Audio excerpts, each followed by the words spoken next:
Hey guys, welcome to the channel. In this video, I'm going to talk about a tournament I attended up in Market Drayton, held by Mighty Melle Games, hosted by the Deadwood community, and this time, I didn't come last.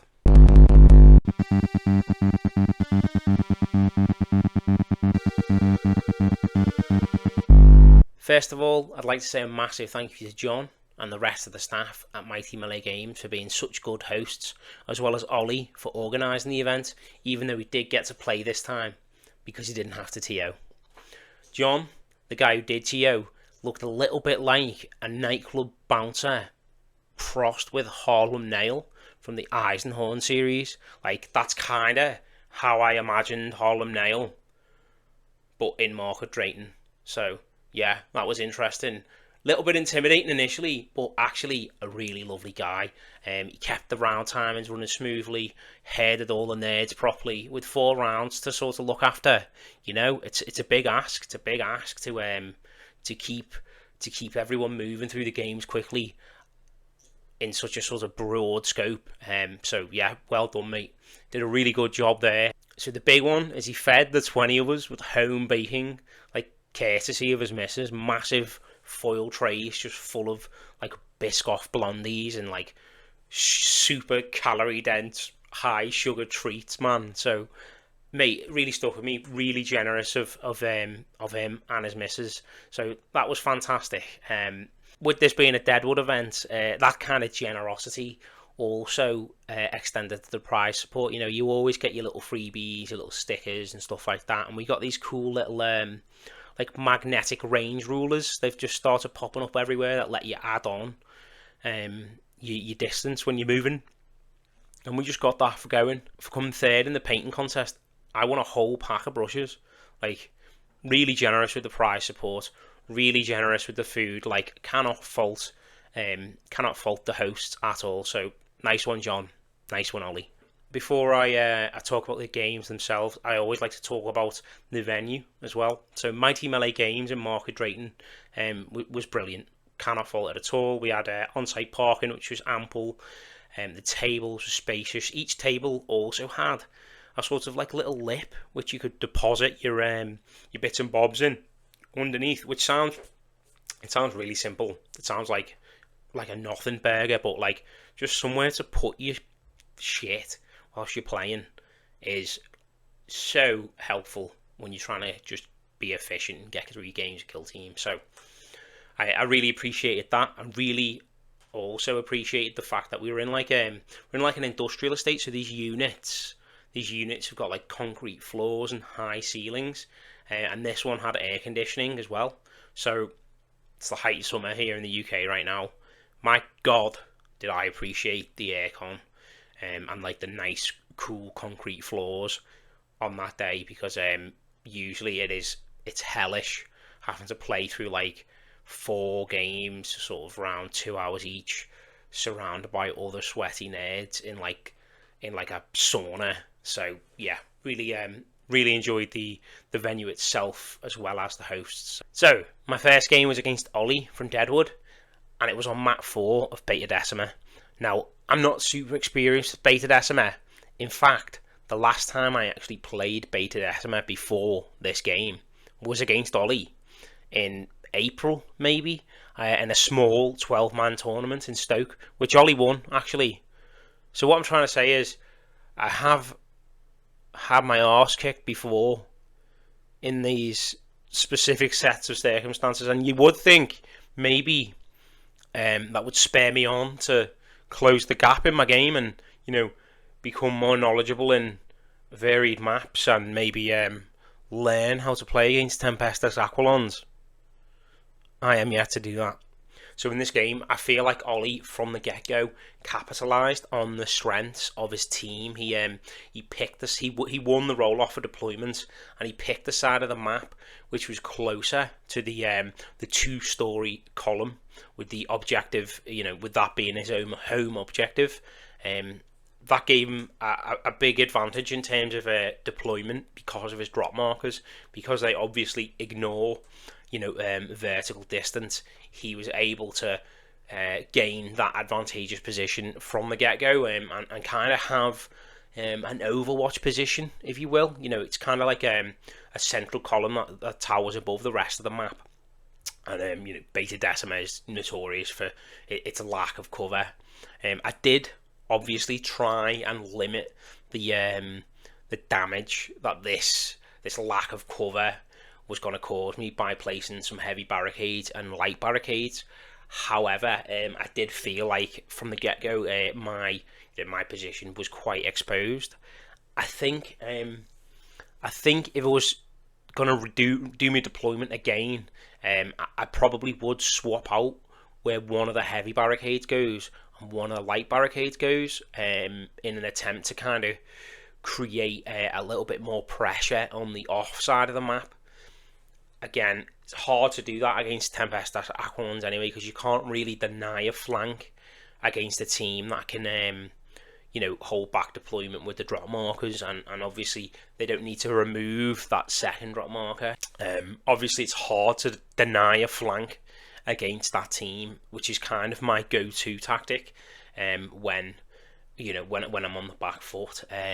So I wasn't able to sort of remain in my comfort zone with my like backup plan, and obviously I wasn't in my comfort zone in the first place because the only experience I had with Beta Decima prior to this was that 12-man tournament. Ollie also obviously knew how to play his team really well, knew exactly how to capitalize on his team's strengths. You know, he was on top of the vantage straight away, and then he was using his jump packs to move out and ignore obviously the drop distance coming down and control the central point as well. And this obviously led to a 6-19 loss for me. Ollie capitalised on that sort of low scoring on the secondary front, maintained his lead, and had a game plan from the get-go, which I didn't have. It was a convincing loss for me anyway. The Venga bus was indeed coming. So yeah, the drop of Venga bus in the sky, just raining dudes on me. And once again, as is tradition, I didn't use any of my smoke grenades. I took smokes, didn't use any of them, despite the fact I'm playing against a team of shooty McDooders. Not one smoke grenade was seen again, so that is a huge learning point for me. I need to start using them. Cheers to the game, Ollie. The Venga bus did indeed cometh. So game 2 was against Andrew Collins. He took his Hierotech Circle. So obviously going into game 1, I got absolutely crushed. It was very low scoring. I wasn't very happy with my performance. I feel like I almost certainly would have been beaten anyway, but I should have at least scored 10 points. It's rare that I score less than 10 or 11 points. So going into this game, I had that in my head. Just really stick to the fundamentals. Pick a secondary you know you can secure, and also just play for points. Keep your eyes on the prize. You know. In this game, I had a better idea of what secondaries I was picking, as well as my potential staging points. Volcus map 6 is one of my favourite maps to take ground on, because it's got one central basically pivotal point on the map, and if you can secure that with bodies or with activations, you know, you can kind of guarantee your take ground secondaries. It also helped that Hierotech are a team that have played a few times, and I feel like Brood Brothers have got a lot of answers for their particular playstyle. You know, they've got very good shooting, but you know, when you're playing guys with 7 wounds, it doesn't matter.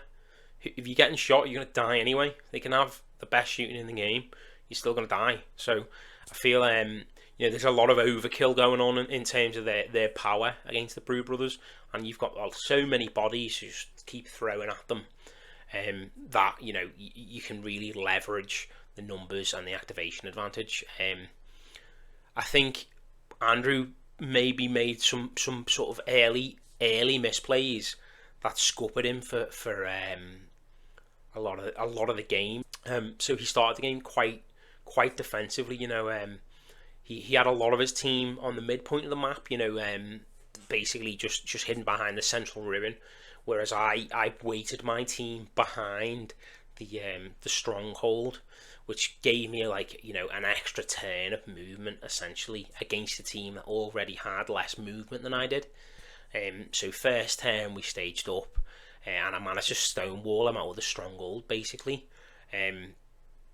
And then I used the pervasive ploy and the out of activation dash to move my melter gun up and threaten basically the ground floor of the stronghold, which created a layer of threat that he was worried about, and allowed me to take point basically on take ground. I denied him his secondaries for the first turn, and basically once I'd got that two point advantage, I managed to run away with it because he was on the back foot. After that, obviously start at turning point 2, I got the initiative, so I'd moved up at the end of turning point 1 with my melter, generated that threat, and then start at turning point 2, just got lucky, just won initiative, and managed to leap the wall and put his leader on 1 wound, which is big. Obviously the Necrons rely on their leader, and I feel like it happens to me all the time. If my Magus gets taken out early or my Patriarch gets taken out early, it's panic stations in your head at that point, and you're just doing damage control. So obviously I ran away with the game here after that point, and I had a convincing 20 point lead to Andrew's 4 points. It happens. I only scored 6 points in the previous game, Andrew, so swings and roundabouts, mate. So my third game of the tournament was against Sam Donaldson. So Sam is actually a member of the Kill Team community that I'm part of in Liverpool. He actually tournament organises, so he's just recently did a small 12-man tournament in Liverpool above a pub, and I got some really good feedback for that tournament. At this tournament, I had lads coming up to me and saying how cool it was, to be playing in a pub and being able to go and get a pint and stuff like that. So that was really nice. And then it was really nice, obviously, to catch up with Sam and play games with him after so long. It was interesting. It was kind of a cathartic experience, even though I did get my arse kicked a little bit, but we'll go into that now. We were joking on the day, we travelled an hour down the road just to play each other, play our local scene. However, it was very nice to catch up with him and see how much he's improved as a player since we actually he actually won the first tournament that I attended in January. So I didn't start playing Kill Team competitively until January, and we had a really tense game in January, and obviously we've both grown as players and learned the rules more concisely and played different teams and stuff like that, and it was nice, it was nice to touch base with him again and catch up. So again, we were on Beta Decima. This time we were on map 6, and Sam was playing Nemclaw, and I do think he played them really well. I actually initially in the opening salvos in the first few turns of the game, I managed to kill both his heavy gunner and his leader, and I think at that point Sam looked a little bit downcast. He was like, oh shit, he was on the back foot, and I be honest with you, I was thinking, I've got this guy, he's toast, but he held in there and he basically stuck to the plan. He played for points. He didn't go hog wild and just start running out into the open and shooting or charging and leaving himself exposed or anything like that. So he played he definitely played the blank charges really well to keep himself in the game. And then obviously as the game went on, his durability came into its own, and as my own sort of horde team was whittled away and his point advantage rose, I just found it hard to come back. Again, I think my major misplay on this map was not controlling, or rather picking secondary. So I picked not take ground. I picked control center. So again, we've got a central column here, which we need to climb up and control. And I'm playing a very weak team in terms of durability. So I must have been hitting the pipe when I was like, oh, I'll take center against the gang of freaking flying jacked up space marines who just want to torture people. That sounds like a good idea. So I just had to basically feed bodies up top, and then he played a really beautiful. You've got the poison grenade.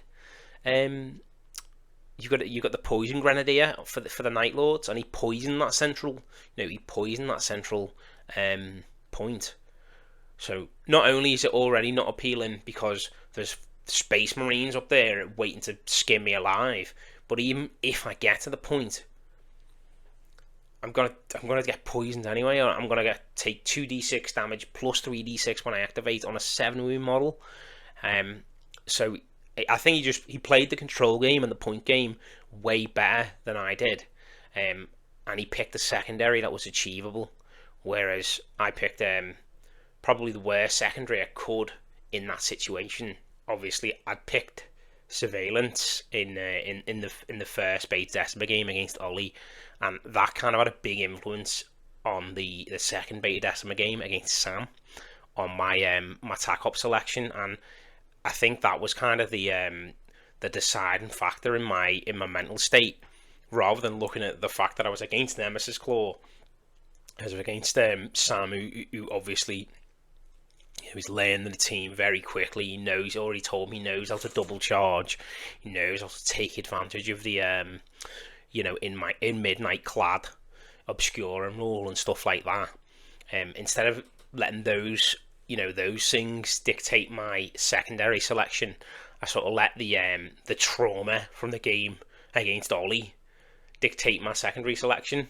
Ultimately, I think in this game, Sam keeping his cool when losing 2 operatives on an elite team, combined with my poor selection of secondaries and his capitalising on that poor selection by poisoning the midpoint, really run the game away in Sam's favour for a 5-16 loss for me again.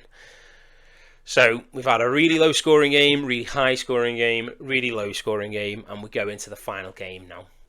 So game 4 was against Rick and his Plague Marines. Again, just like game 2, this was a game where I had a much more sort of solid game plan from the get-go. I had an idea of what my win conditions were. I didn't just have to, look at the map and dynamically come up with solutions to the problem. So again, I was on a Volcus map that I was more familiar with. This time I was on map 4, I believe, which has got 2. It's got 2 basically control points in the middle, which are potential take ground targets. And I also had a lot of experience playing against Plague Marines, unfortunately for Rick, because my sort of primary sparring partner back home in the Liverpool scene is my friend Ollie, who plays Plague Marines. So I have a pretty good idea of like what some of the game plans are for Plagues. I know they're going to either take ground or storm hostile objectives, and they're going to try and push those Plague Marines down your throat as quickly as possible. So I actually, with that in mind, denied one of the strongholds with the razor wire. So the stronghold that had the point closest to me was razor wired, and with that razor wire in place, I knew he was really going to struggle basically to get both through the door, which is going to cost him a point of movement, as well as past the razor wire, which is going to cost him a point of movement plus the climb. So again, having a solid game plan here from the get-go rather than dynamically reacting to a situation helped me kind of work my win path out early on. So with that in mind, knowing that he isn't going to be able to score in that stronghold very well. I awaited my deployment to the centre of the map, and obviously the stronghold, which I knew he was going to have to kind of focus on, because that's where he had most of his movement options available to him. So by kind of pivoting on one flank and denying the other, I've created sort of a situation where I don't know exactly what's going to happen. He still threw me some curveballs, but I've created a situation where Rick has some resources on one end of the map with 5 inches of movement, and it was the very last turning point when he managed to get his own guy from that end of the map to the stronghold, and finally I think score his first point for take ground, which I was weighted towards anyway, and that allowed me to kind of run away with the victory on that one with a 18-8 loss. So not quite as good as my second game, but still pretty good, pretty high scoring. I would like to say there was a pretty cool moment at the end of the game with the big flail guy come running into obviously I've been annoying him this entire game by sitting operatives up in conceal on the top of the stronghold and stuff like that. In the very last turn of the very last couple of turns in the game, he managed to get a long bomb charge up to the top of the stronghold and hit like half my team with the flail guy and kill like 3 people, which is pretty funny and a pretty cool and nice way for him to end the game anyway. Even though he lost on points, he still got to flail some dudes, which was cool. So yeah, nice one for the game, man. Number one thing for me is to get on board with the other map types, and I think the second kind of lesson that I'm taking away from this tournament, I need to be looking at the enemy team as well as the map.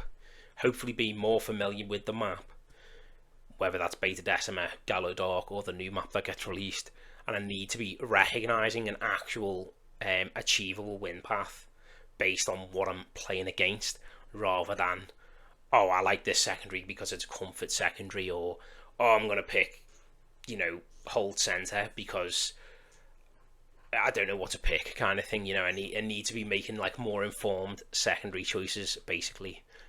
Yeah, overall, really, really fantastic tournament. Loved it. I think John with the cakes and just the banter, he really made it for me. He was a really funny guy, and I don't know if it's because I'm just more familiar with all the lads who are playing in the kill team scene now. And at this tournament, we had Tom the Claw Shaw win it with his Nemesis Claw. I've seen him win before in the Outpost.